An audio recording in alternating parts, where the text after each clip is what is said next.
God damn, that shit ended up lighting on fire at the end, ladies and gentlemen. Welcome to UFC Poland or Gdansk. How do you say that? You know? Gdansk.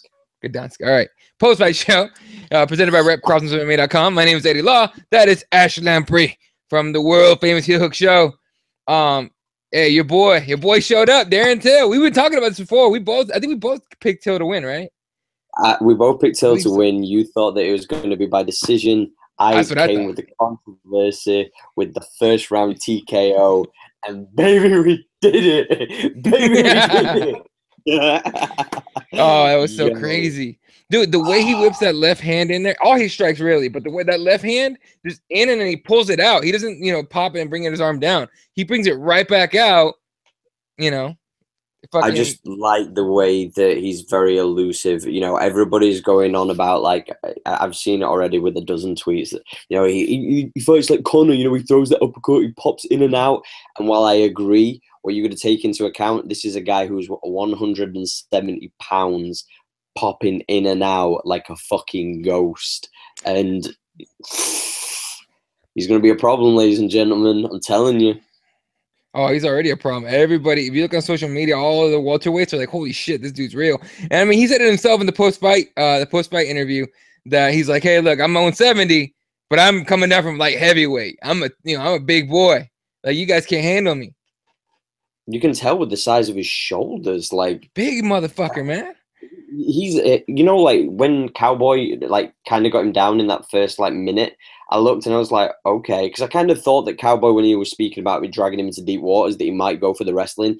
And I looked at the build, and obviously he went to Brazil to initially train, and that's where his beginning of his professional MMA career began, is in Brazil. So obviously he'll have worked on his jiu-jitsu and his grappling and whatnot. But you look at the size of this kid's shoulders and the upper body, and you go, you weren't keeping him down. There was no way you were going to keep him down. He popped straight back up, and then it was just another Cowboy rolling. Dude, the thing about it too is Cowboy looks so much smaller. Even those takedowns, like, you knew, okay, like, here's the thing. So obviously people on Twitter were just like, why is Cowboy shooting? First of all, if you don't know, Cowboy is, I believe, he's a black belt in jiu-jitsu. He's got like 16 some submissions on his record. He knew what he was doing. That being said, the fact that he couldn't get him down, I was like, oh shit, now he's gonna strike with this kid with the long arms and the power. Like, I think we both saw this problem coming to begin with. I think the fact that Till was able to, I mean, look, when we talked about this fight before it went down on Thursday, we did our pre-fight. We both said this is a Cowboy doesn't really have a lot to win here, but if Darren Till wins, I remember I even used the wrestling term. He puts him over. He's way the fuck over. Way the fuck over. Now he's got a Cowboy Cerrone under his belt. At the end of the day, when people were saying about Darren Till, and there was like, oh, Cowboy doesn't even know he is, and like all that kind of stuff, that's fine, because you know what? Darren Till knew who Cowboy was, and he was willing to go, right, this is my opportunity. Whereas there's some fights I just think, but you know what? And I'm going to get a lot of heat for this because I spoke to you this about before we went on air, but I don't think Darren Till should have called out, Mike Perry, because to me, Mike Perry's a step down. You just beat the number 6 guy in Cowboy, whichever way you want to look at it. He's the number 6 guy, and whether you like it or not, that's the rankings. Maybe it wasn't a better idea to call out somebody else. Like, I just think it's a step down going against Mike Perry. And you might be right. Look, depending on especially the fucking the call out of Mike Perry. Look, people got mad. Not people got mad. People were just like, "Well, what's wrong with that?" No. Nothing is wrong with Mike Perry jumping on the fucking cage. You know what I mean? Like, there's nothing wrong with Mike Perry getting up there. In fact, that's good for the UFC, right? That's what the UFC wants is heated fighters, heated rivalries and shit like that. Okay. I just tweeted out earlier. I said, "Hey, look, like, that's just funny." I found it hilarious. I was like, "What a child!" Like, it took nothing. It's easy to bake Mike Perry into some shit like that. Yeah. No one ever said there was something wrong with that. So chill the fuck out, people. But that being said, depending on the ranking, I tend to agree with you. But maybe Darren Till sees Mike Perry taking out Ponzinibbio. If Mike Perry can't beat Santiago, that's a non-starter, right? Well, the thing is like Mike Perry's 15th.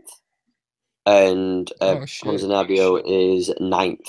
So, like, with both of them, they have claims to be in, that 9th and 10th spot, in my opinion. Sure. They could quite easily be slid in there if they both get victories. So where's the advantage of doing so? Like, there's no upscale. Like, I'm looking at these rankings. I'm thinking, why didn't you call it like a Neil Magny? Like, Neil Magny would be a good fight to kind of test what you want, or a Gunnar Nelson if you're Darren Till. Just somebody who's higher than Perry. Maybe he's looking and going, well, Perry's going to fight next, so potentially, I can have a little bit of a layoff, and then I can obviously fight him after he's fought, which is smart. You know what I mean? Like, but then why not strike while the iron's hot? Either way, I said this to you. Darren Till KOs Perry in 1, and I'm calling that right here, right now. Mystic Ash, motherfuckers. Mystic Ash. Yeah, he really did say that. I'm not gonna bullshit. He really did say all that shit. So good on you, man. Real quick, shout out to my teammate, brother, Oscar de los Santos from CTA, brother, winning today's blue belt showdown in Tucson. He won his division, all submissions by regulation, and he won the absolute all submissions in regulation. Good on you, sir. I'll see you on Monday. Yeah, good dude, man. He's a quiet dude. He's a fucking humble ass dude, but he's a murderer on the fucking mats. He's scary and flexible as shit. Anyway, I just want to throw that out there for my boy. All right, so what's next? Let's just start with. Look, Darren Till is just up, right? He wants the Mike Perry fight, but you just said that you think it's a step down. Who would you rather see him against? I'm saying, like, right now, if I had to pick somebody out of those rankings, I just think it's a kind of an easy. An easy ride. I'm personally saying that you should have called out like a Gunnar Nelson, somebody with a little bit more clout. It builds your name. I think beating Mike Perry got pieced up by Alan Jouban. Yeah. And I think Alan Jouban isn't as good a striker in the context of, he might be technically a slightly bit better than Darren Till, but Darren Till has more power. So if he can be edged out by Jouban, an old Jouban, let's make sure that's into account as well. Jouban's old as shit, in his mid-30s. A young Darren Till pieces him up and probably finishes him in the first round, like I'm claiming. So I'm saying Gunnar Nelson would have been a good fight. You could have done that in England in a European card. You could do that in the States if you really wanted to, but fuck it, man. Why don't we get a UFC Liverpool going? It amused me highly that, Mike Perry's that fucking much of an idiot that he doesn't realize that he's not from fucking Manchester and Darren Till's actually from Liverpool. So, like, let's go.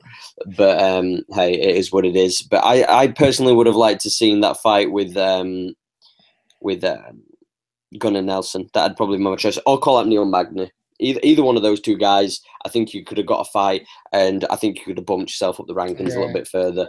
The problem with Neil Magny, I think Carlos Condit's about to end that shit real quick. So, yeah. Yeah, but I just didn't call out big names. Hey, why not call out Carlos Condit? Yeah, Carlos Condit. All right, I'm not. You know what? Yeah, call out Condit. You know what would have been funny is if he did something stupid like, and I'm glad he didn't do it. But there was some of my friends were like, "Oh, you should call out Nick Diaz." I'm like, everyone's tried that. They can't get him out. I wonder if that would have worked. But yeah, I'm glad he didn't do it. Real quick on the YouTube comments here, Yuzi saying Till is a machine. I was rooting for Till, but still didn't expect it in the first round. Priya Rose, what's going on, Miss? She said, I thought he'd win under 3, but didn't expect the first. So nobody but other than you expected the first round stoppage, apparently.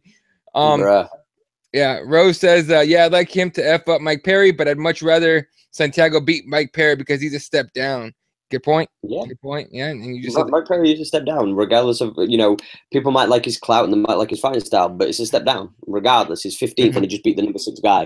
So he's basically going, right, I can compete with the guys at the top echelon of the league, like of the division, and now I'm going to fight somebody who's right at the bottom of the division. It makes no sense. Yeah, it really doesn't. But if you want to firefight, you want to put someone, you want to see someone get put down, that's a good good move. So Gary, whoever on the YouTube comments, what's up, man? He goes, I don't know if this is great or not, but only in combat sports can one fight increase someone's popularity and prospects in the rankings. Yeah, that's mostly combat sports. That's mostly MMA, though. In boxing, don't happen a lot. Boxing, losing a fight in boxing will end your shit, though. Right? So that's kind of how it works in there. I don't know. I think with combat sports, I think especially with MMA, is because it's still in. I don't care what anybody. It's still in its infancy. You know, it's not that deep. Do you know what I mean? You know, like where like you look at like a lot of boxing organizations, and there's fucking hundreds of guys under one allegiance, one organization. Whereas as MMA, in all fairness, you know, there's you look at certain divisions and they're not that deep. Look at the 205. Look at the light heavyweight. That division is so thin, and it's like the heavyweight division so thin. And I think that's the reason why, you know, a new guy can come in, and if he puts on a show, we're excited because, you know, we think of the potential matchups to kind of see how somebody progress. But I think in MMA, that's why it's so predominant. Whereas like in boxing, you know, you can win 20 fights, you know what I mean, and still be a pro, and you're still like an unknown. So Yeah, and that's the thing. There's been a lot of guys that have been like that, right? You know, it takes them forever to get a big fight, and then they're known, and everyone's like, "Who is this guy?" And it's like, he's been in the UFC for like 15 fights, and you don't know who he is. You know what I mean? That happens a lot. It really does happen a lot. Let's see. Gary, whoever says this is a good post-fight combo show. Thank you. It proves Twitter is another bullshit social media shit show. Eddie, you have over 2,000 followers, and there's only a few cats showing respect over here on YouTube. Hey, I'm glad whoever shows up shows up. All right, we got. I really do. I appreciate anyone. If it was 1 or 1,000, don't care. Y'all are the shit, and that's why I appreciate you guys coming on. I appreciate it. Especially people that are in the comments and stuff. I like to have a interactive type of show. All right, so now we know what we want to do with Darren Till. Basically, answer this one. Gary Hoover says, I got 4 wisdom teeth pulled and 1 broken tooth pulled, but Darren Till's back is still more jacked than my mouth. Let's go. Yeah, Gary with this. Gary pulls that shit out big time. Anyway, so that was good. Yeah. So now, I mean, you asked me on Twitter on the DMs. You go, is that the next? Is Darren Till the next big thing? Do you believe so? When I say the next big thing, I was referring to the next British guy. Okay. That's what I was mean. I don't mean is he going to be the next superstar by any means, because he's not that guy. And I hate to say it because everybody can hate me as much as you want. You know, I never thought that Anderson Silva was going to be the next guy. You know, GSP was never the next guy. All these guys never had that crossover appeal to the mainstream. We saw that with Ronda Rousey. We saw that with Conor McGregor. I don't think Darren Till has the crossover per se to become a mega superstar in that context. But like we were speaking about on the Heel Hook show on Thursday, there's a big difference between being an MMA star and a crossover star. Can he be one of the next big things in MMA? 100%. I don't think he's going to be a crossover star. That's just my personal opinion. But I do think he could be the next big thing at 170. Hey, imagine him at 185. Because he could. Imagine that guy. How old? Jacked. He's young as fuck, though, right? Darren Till's young. Yeah, he's not old at all. I think he's 20? I think he's 26. Well, my point is this: is that at some point he's gonna grow. His body's gonna grow. It's gonna be harder for him to make that weight. To make 170. Yeah, he's 24. Yeah, dude. I think he's only got like a year or 2 left to make it 170, man. I think it's gonna be very difficult to make 170 when he gets in there later. Do you think he can be the next big thing then? Next big, he's certainly the next big British thing, right? Like today, he cemented that, in my opinion. I think when you think British MMA, you're thinking Michael Bisping. It used to be you were thinking dude with the hat, Dan Hardy as well, but the dude with the hat, my boy, 135. Oh, Brad Pickett. I'm a huge Brad Pickett fan still. Like, I'm glad he retired. But I was a big fan. That motherfucker came out with the hat and shit, doing all this bullshit. I was like, and when I first saw him fight, I was like, who the fuck is? Fuck it, I like that guy. Like, I was a big fucking Pickett fan. Yeah. And he's like, he had one hit quitter power. So, but and then you're thinking Darren Till. Him and Matt Diakese. I still think people are writing off Matt Diakese. I can't wait to. Apparently, he's got some fight in line. He's signed a contract. Yeah, he's fighting. I don't know who the fight's going to be against, but I know that he said that he's signed a contract to fight somebody. So hopefully that person does, and we get to see him fight before the end of the year. But I think Matt Diakese is another guy who's a major prospect that I don't think people are giving enough credit to, because he can wrestle and he can bang. And he's been around for a minute, right, Mark? He's only been around for about 2 years in the UFC. I think this is his second year. I think this is only his second year. All right. Hey, fuck. He's had like 3 or 4 fights and he's only lost one. So Yeah. All right. Here's a good question for you, and this is from Gary. Whoever he goes, do you guys see similarities in McGregor and Darren Till's fighting style, stance, and movements? Yo, And you you were see talking that about in a second ago. you see that in everybody now. You see it in Heron Cejudo. You see it in Darren Till. You know, it's not necessarily a case of that. You see it in Michael Venom Page. I spoke about this about a year, 2 years ago, and people got so mad at me because they didn't understand the principles of what I was saying. But these guys, the style that they use is like points fight in kickboxing, where, you know, it's tag, who hits who first. And, you know, that's how you win points in points kickboxing. The difference is, though, is these guys know that they can jump in and continue after hitting somebody once. They can jump in with that quickness, pull back out if they need to, and if they want to, they can try and go in for the finish. I think it's the new style. It's just like the new thing. Right. So in sports, in all sports, fighting, regular sports, basketball, football, all that stuff, it's copycat from everybody, right? Everybody. You know, so definitely he's definitely got touches of it, of the McGregor style, and that, you know, that kickboxing back, you know, in and out type of, the point scoring. So, and it really was sorry, what the fuck? Sorry, my I don't know if you guys follow the UFC injury bug on Twitter, but he just sent me a picture. It says, was able to find a picture from Bellator MMA offices last night, and it's a picture of the Joker with like a million, that whole stash of fucking like dollar bills on fire. Apparently Bellator sucked last night, so I didn't know that. Yeah, I wasn't able to watch. I was working out and putting in work on this training camp. But regardless, I'll probably find a replay on YouTube. But Gary says the hands down stance seems to be trying to draw people in for counters, very precise and fast fighters. Maybe not so much hands down to show off or show disrespect for the opponents. That's 100%. No, you're on point, and you put it on this for sure, Ash. Because you're more you're more experienced as far as that goes, but are more knowledgeable. But my thing is this: it's like, you know, when you see a Diaz going, what bitch, it's not necessarily to disrespect his opponent. It's to make you do something. When you see a Conor McGregor putting his hands behind his back against Eddie Alvarez, by the way, that was because he busted his hand too, and he had to practice that. But regardless, he put his hand behind his back against Eddie Alvarez, put his hand behind his back against Floyd Mayweather. That wasn't a disrespect. That was a come get some and counter. You know what I mean? But what'd you think about that though? Because he did do that. He put his hands down. He kind of left himself open, and Cowboy was kind of reluctant, in my opinion, to like take some of those. The hands down thing is also a technique that a lot of fighters use, because you've got to think, when you're stood like this and you're looking at someone's head, you know where you're going to strike and you know where the strikes are coming from.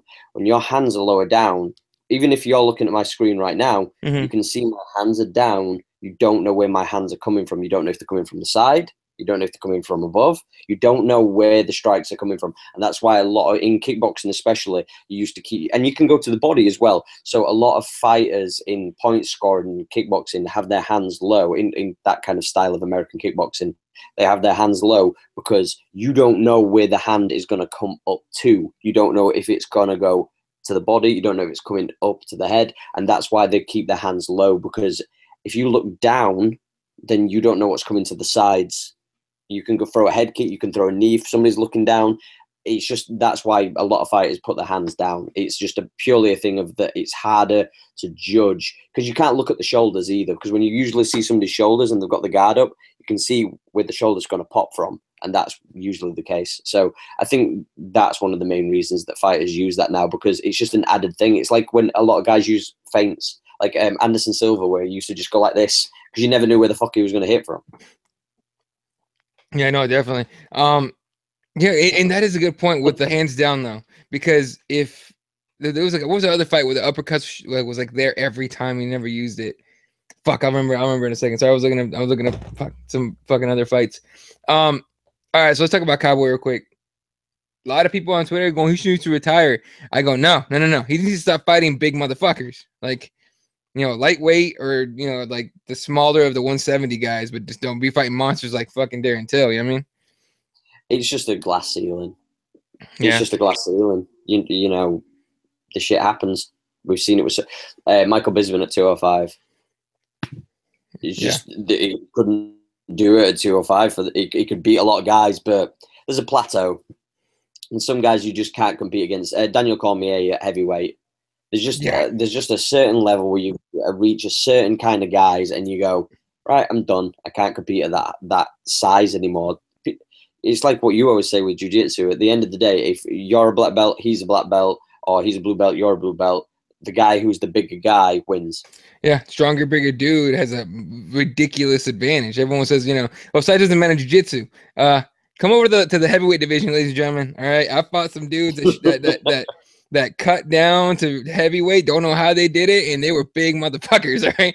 Anyway, but yeah. So Cowboy, he just stick around, take some time off, whatever. But hopefully, he comes back to 155, and maybe the lighter 170s. I don't think he's really worried about title shots anyway. But the problem is though, is that 155 thing is if he does 155.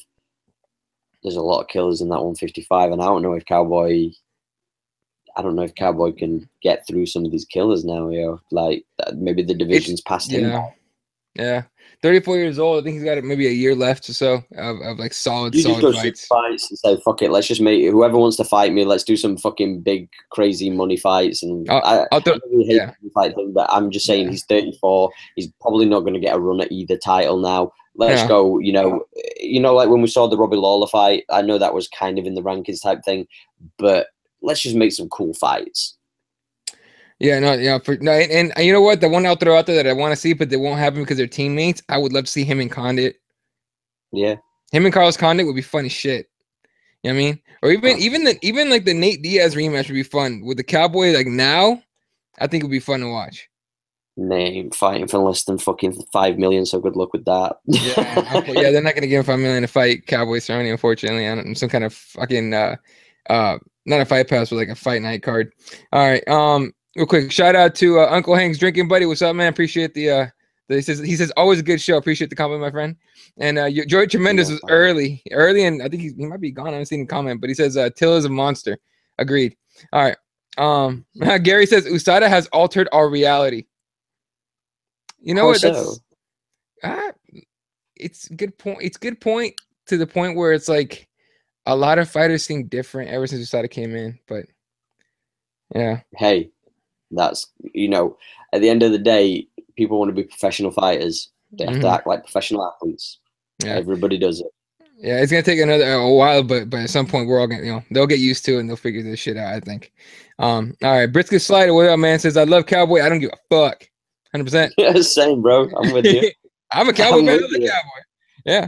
All right. Next, moving on to the co-main event, Karolina Kovacevic gets a pretty easy decision. In fact, one of the cards that apparently wasn't announced, according to John Morgan of MMA Junkie, he says that one of the cards that wasn't announced was a 30-26 card. That's surprised.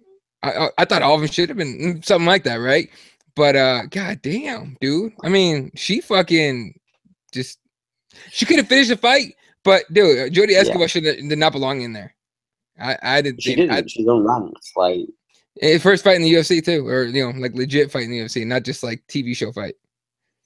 That was just some bullshit, just to kind of keep Karolina in place for a potential fight against somebody in that Joanna.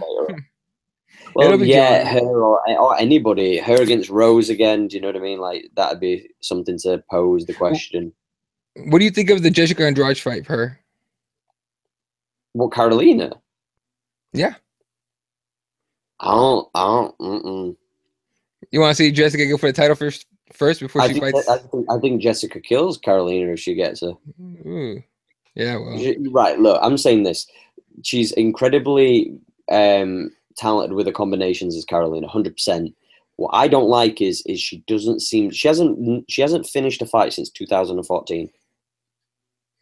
Shit. She threw over 200 strikes. Yeah. She landed knees. She landed elbows. She landed punching combinations flush. My thing is I think that she throws combinations where she throws, say, 60% on each of her strikes instead of throwing, say, 40% on the first two and throwing like a 70 on the end of the last one. Gotcha. I see what you're saying. Okay. With all right, I think Jessica Andrade, she gets in the mix in a gunfire fight, and they're in the pocket. Ooh, Karolina gets dropped. She gonna take some. Oh, she could take some shots. Brisket Slider. Oh, this gets funny. Gary says they should offer Nate Diaz $250K and a year's supply of sour diesel. And Brisket Slider goes, sour diesel is weak sauce. I need to see the devil. That's more than just weed, dog. That's like weed, lace of PCP, and maybe a sprinkle of mushrooms and acid and shit. What the fuck?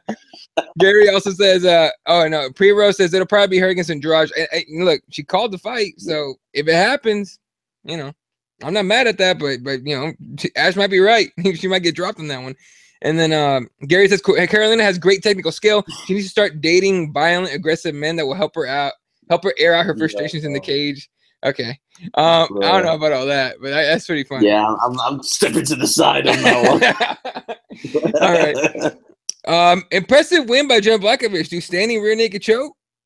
I was fucking slick. I was joking. I was joking because he in wrestling when you stand at the side, you know, there's the side Russian leg sweep.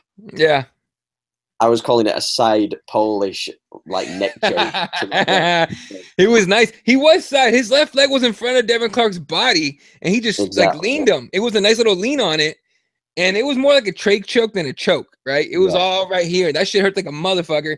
And yeah, so especially with the size of his forearms. God damn. Oh, he's a big motherfucker. Gary says, haha, too much. Hey, Gary goes to haha, too much, my bad. Yeah, too much, my bad. Not really, but it's just the edge. Yeah, it's just the edge. Hey, he goes, fuck War Machine, am I right? God damn it, Gary never changed, dude, ever. Keep going too far, sir. Keep going too far. That's fun. Meanwhile, Devin Clark. No, I think he did it very good display, man. Yeah. Oh God, he took it further. He goes, I mean, don't fuck War Machine because you know what happens. Yeah, clearly. That's pretty bad. Anyway, I just in prison now, so yeah, this dude's gonna fight back in there. If you're gonna fuck him, then it's probably gonna be him fucking you. Yeah. All right. So you were just talking about 205. Jan getting this impressive of a win. Mind you, the opponent's not super impressive, but the win is impressive, and that's what counts. So what do you think you do with him? I think he just stays in mediocrity. I think I'm going to pull up the rankings right quick so that I can actually give a kind of view on what his rankings will be. But like 205, he's currently, what the fuck even is he? Is he even in the rankings? He might not be. He lost a couple fights. Yo, he's not even in the rankings, bro. So, right, okay. What about him and Tyson Pedro? I'm okay. I'm not mad at that at all. I think it was okay. You know, Tyson Pedro came off a loss. Mm-hmm.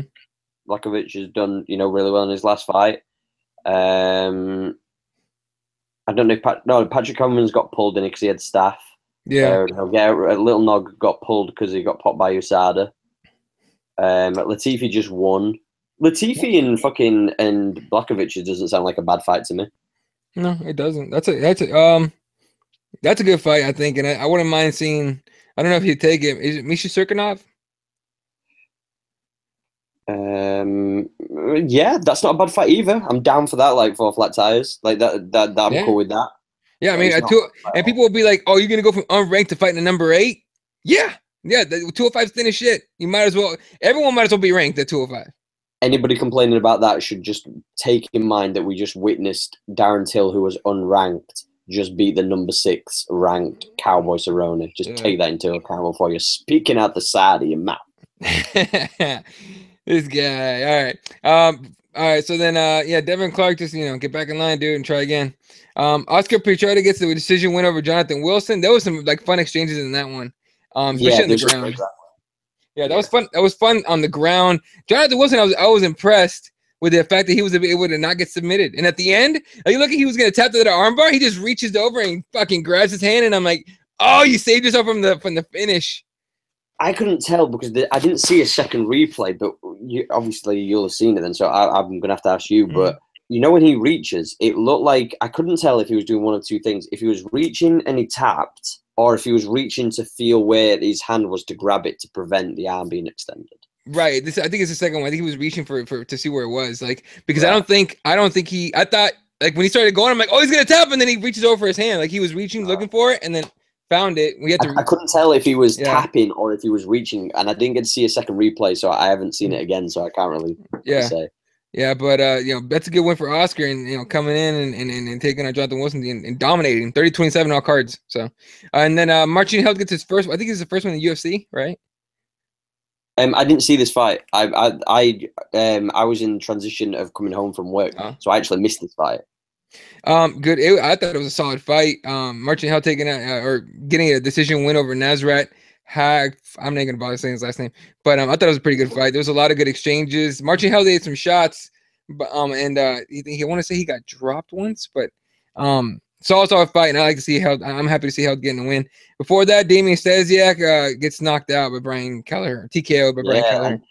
I missed that too, but I'm gonna go back and watch that fight. So how did he get knocked out? Just so that you can fill me in. Fuck, oh man, I can't remember how he got finished, but I know it was like sad to see. Oh, he got his nose broken. And he couldn't breathe through it. And Kelleher was like, "Oh, I'm so gonna fuck that up for you." And he just kept going at it, and he dropped him. He dropped him again at one point and finishes him on the ground. It was just, dude, the heart on Stasiak though, impressive as shit. He was not giving up, and at the end, it was just too much damage. Then we saw Fadi Sam Alvey losing a decision to Ramazan Amib, and look, the reason he didn't perform to his potential, and a lot of it had to do with the fact that he cut 40 pounds in like 3 days. He took this fight on 10 days notice. You got to give him credit for coming out, man. And look, man, against the guy who's a prospect as well. Yeah. So I don't think he loses anything here. Priero says, yeah. Priero says he knocked him back and looked like he was trying to hold on to a single leg, and he just hammer fisted him to a TKO. I was talking about Stasiak. Yeah, he did. Yeah, no, but definitely watch that one. That was a good fight. The Sam Alvey fight you could skip. Andre Fili gets a decision win over Artem Lobov, and for some reason, that's not the biggest headline of this fight. The biggest headline. I can't say I'm surprised because we already know one of the biggest headlines of that fucking fight. So here's the sad part: is that like there's some outlets that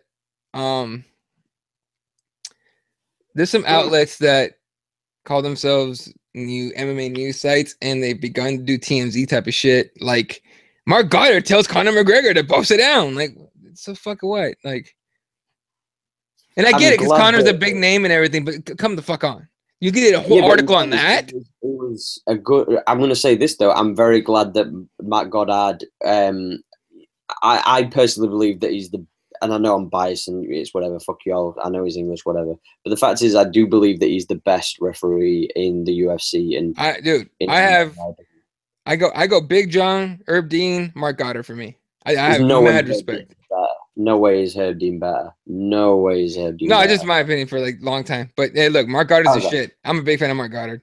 But like I say, I'm just happy that he turned around and he actually took the time to pause the fight, stop the clock, got Conor to go back to where he should have been instead of letting him run around the cage and going behind where the actual trainers were. So it's like, dude, you're not in his corner. Just sit down. I get it. You're Conor, but you don't, you're not in his corner. Yeah. Don't own the company yet. Yeah, exactly. Meanwhile, look, good show on Artem Lobov. He got fucking dropped and beat up a little bit. So I thought he was done with the head kick. I thought he was. I thought he was knocked out. That dude is a fucking zombie. He just popped up. You see how he popped up he almost had like a single leg as he's getting up and shit. I'm like, God damn, that's fucking crazy. Andre Fili, meanwhile, badly needed a win just to stay on the roster, dude. So good shit. Yeah. Warley Alves gets a decision win over Salim Tuhari. I didn't see that one. Aspen Ladd TKOs Lena Landsberg. I'm gonna have to go back and see that because I was actually training when that was happening. And then Josh Emmett gets a decision win over Felipe Aranches. Oh God, here we go. Here's another fucking little headline for your boy Conor. It says that he dropped the F-bomb. Yeah. 3 times when talking to Lobov. Yeah. Apparently he was shouting it out whilst he was, in the midst of the fight and stuff like that. Do I condone it? No. But at the end of the day, I just think to myself, like, it's one of those weird things where I'll say this, right? If a black person was in the corner of their friend and they started shouting, get him my N, or like fuck that N up, or whatever, people wouldn't respond to it as much. And it's horrible because I feel like there's a double standard in certain circumstances, and it is unexcusable because he shouldn't be saying that shit anyway. So I just think it's just a dumb thing, and it's just a stupid thing. Yeah, it is kind of, I don't know. That being said, it's like if you're that big, like you should know the cameras and mics are on you at all times. Like I agree, but then Connor's not gonna give a fuck. One of your biggest friends fight, when you're watching one of your best friends fight, you kind of get lost in the moment, I suppose. Look, I've been to my friends fights and tournaments and everything, and I've heard and said some shit myself. So I can't. That's why I can't knock Connor for doing it. I mean, will never sniff even a quarter of like what Connor knows is to be popularity. That being said, I think you gotta have a little bit of consciousness with that, just a little bit. But emotions get the best of you. Emotions get the best of you. Yeah. Okay, here's an off-topic. Expect an apology in 2 hours' time on Facebook. I'm just saying. Probably, yeah, someone on Twitter or something. Gary, whoever asked it, he's sorry this is off topic, but maybe you have a random segment on the show. My random question is, do you guys know who CM Punk's next opponent is? I don't. But I've seen a meme. I personally heard that they're not going to find him a fight. They're not going to find him a fight? Somebody who I was talking to who's not I'll put it like this, they're a source to a degree. I'll tell you off air. But somebody was telling me that they have been looking for a fight for him. He's been wanting a fight, should I say, but they're not looking for a fight for him. So he's on about potentially leaving the company. No shit, because Gary also says, I heard rumors it's in Bellator or Bama. No, he's under contract, so that's not happening. Right. But that would be a better move for him to go to another smaller show, way smaller show. I agree, but that's not going to happen because they don't want them ratings going over there. Oh, for sure, they're not going to let that happen. But what do you do with him then? Like, fuck, it's kind of you starve him and then he goes back to WWE. Yeah. Do you think he ever goes back? I think if all things being well and everything, and it was a short stint, it wasn't as many dates, and he had real control over his storyline. Yeah, and I think it'd be one of the most. It'd be one of the biggest coups.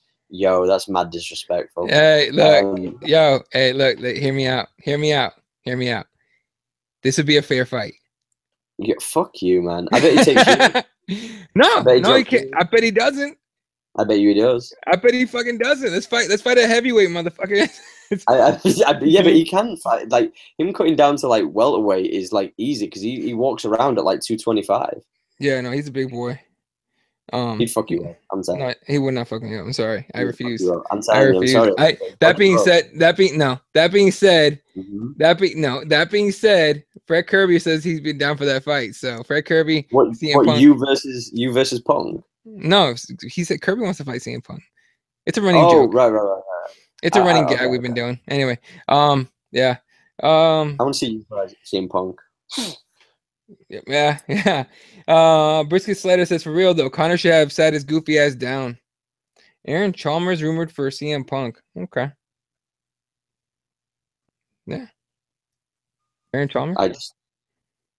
I just think that from somebody was saying to me that they don't know what to do, because if he loses again, what's the point in keeping him? But then they can't find him an opponent that people won't turn around and go, oh, it's a can. Harry, what up, man? It says, hey, Eddie and my guy Ash, how you bros doing? What up, Harry? Yeah. So, Brisket says CM Punk should fight Cyborg. Okay. Hey, yes. I was joking to you the other day. How about Joanna versus fucking Demetrius at 125?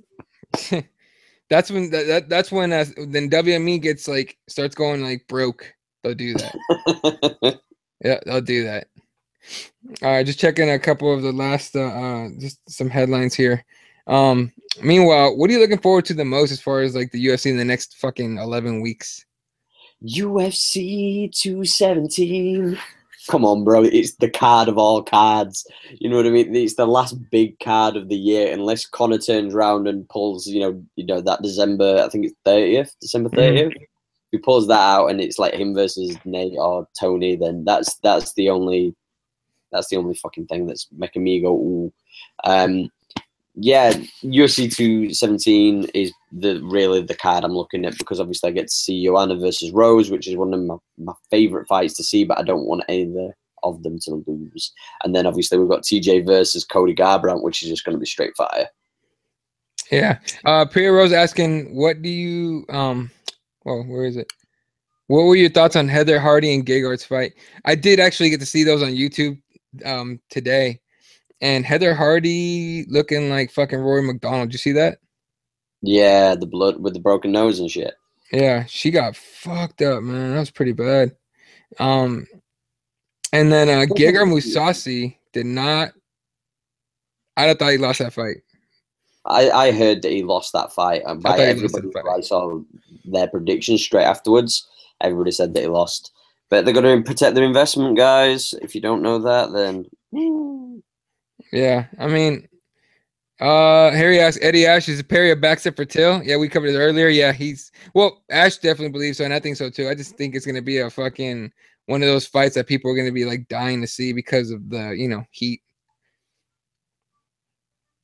But I just think that fight is just such a step back because, like, why would you want to go for anybody ranked dramatically less than him?